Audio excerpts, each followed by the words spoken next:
Sa mga anak mo, lahat ba sila parang ikaw?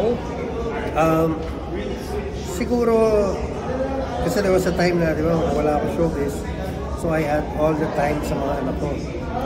So, ang dami kong naipasa sa kanila na tama.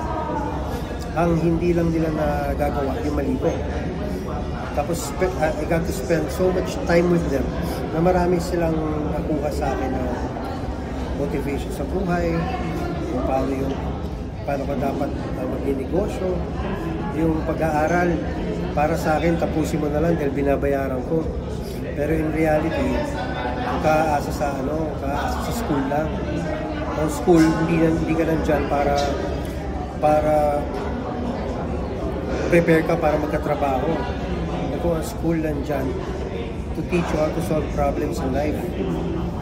So, yun ang sabi ko lang na finish school lang kasi may chance naman tayo, nagkaroon tayo ng blessing na mapaaral ko kayo. Pero huwag yun naaasahan yung mag-ayaas sa trabaho, sa mga typical way ng life, diba? Dapat galingan nila lang. So, na-maintain ng mga ibang anak ko yung ganun mindset. Hopefully, magtuloy-tuloy.